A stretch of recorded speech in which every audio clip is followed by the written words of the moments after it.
Bonjour à tous, donc aujourd'hui dans cette vidéo je vais vous parler de l'impact de la sleeve sur mon transit. Donc je rappelle que j'ai été slivée il y a maintenant 3 ans, que je pesais à l'époque 110 kg et qu'aujourd'hui je pèse entre 65 et 66 kg. Voilà. Je rappelle également que je ne suis pas professionnelle de santé et que je n'ai pas de connaissances médicales et donc que je partage simplement mon témoignage. Voilà. Pour tous ceux qui souhaitent me suivre pour des sujets qui n'ont rien à voir avec la sleeve, vous pouvez le faire sur ma chaîne YouTube secondaire qui est Vamigo Family. Je vous mets le lien de la deuxième chaîne dans la barre de description de cette vidéo. Voilà.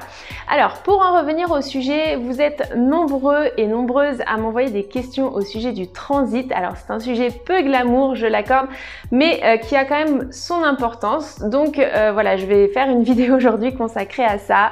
Alors pour répondre aux questions, l'une des questions qui revient souvent, c'est à partir de combien de jours après l'opération j'ai pu retourner à la selle. Alors il faut savoir que en ce qui me concerne, ça s'est fait sur, je crois, à J+5 ou J+7, enfin dans la première semaine.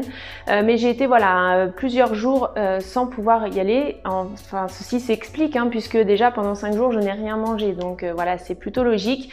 Mais voilà, le médecin, enfin le chirurgien m'avait aussi dit qu'à partir du moment où, alors c'est pas glamour, mais à partir du moment où il y avait des gaz, ça voulait dire que le transit reprenait et que voilà, c'était bon signe et qu'il n'y avait pas de souci. Maintenant voilà, c'est ce qu'on m'avait dit au moment de mon intervention. Bien évidemment que si vous avez des doutes ou des questions, il faut les poser à vos médecins, à vos équipes médicales, parce que voilà, je ne suis pas professionnelle de santé. Mais en tout cas, c'était les mots qui m'avaient plutôt rassurée sur le moment. Et effectivement, dans la première semaine, j'ai pu retourner au sel. Ensuite, sur le long terme, il s'avère que je suis quelqu'un qui, avant l'intervention, il faut que je le précise parce que ben voilà, c'est le sujet. Avant l'intervention, j'étais quelqu'un qui avait plutôt des difficultés à aller à la selle.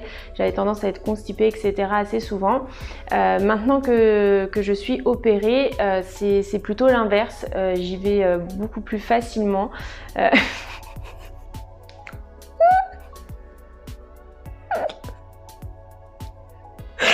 Faut que je me reprenne, là, c'est pas possible.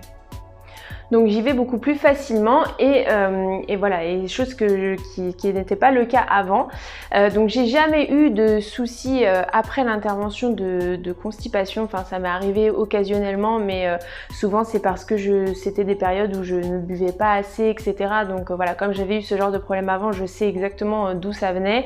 Maintenant je sais que pour toutes les personnes qui viennent de se faire opérer, ma nutritionniste m'avait bien dit, si vous avez des soucis, n'hésitez pas à m'en parler parce qu'il peut y avoir des petites choses qui naturellement favorisent le transit. Bon, je ne lui ai pas posé plus de questions que ça à l'époque puisque j'étais pas concernée, mais je vous le dis aussi parce que peut-être pour tous ceux ou celles qui seraient concernés par ce genre de problème, eh ben, vous pouvez peut-être être aidé justement par votre diététicien ou diététicienne, enfin voilà, la personne qui vous suit pour la nutrition.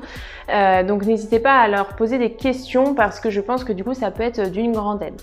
Voilà, après aujourd'hui, donc comme je vous le disais, j'y vais assez facilement, j'y vais quasiment tous les jours pour tous ceux qui se posent la question.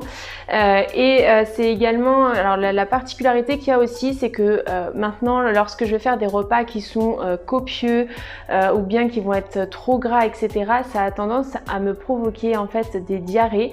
Donc ça ne dure pas, en général c'est une diarrhée, mais voilà, c'est des choses que je n'avais pas du tout avant.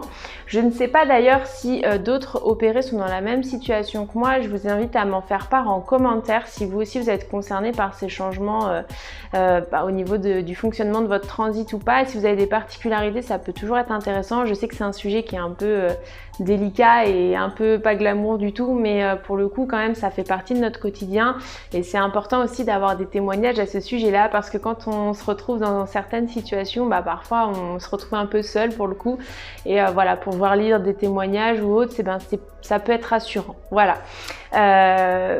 En dehors de ça, j'ai pas de soucis particuliers, comme je vous disais. Alors de temps en temps, les diarrhées ça va être dû à l'alimentation.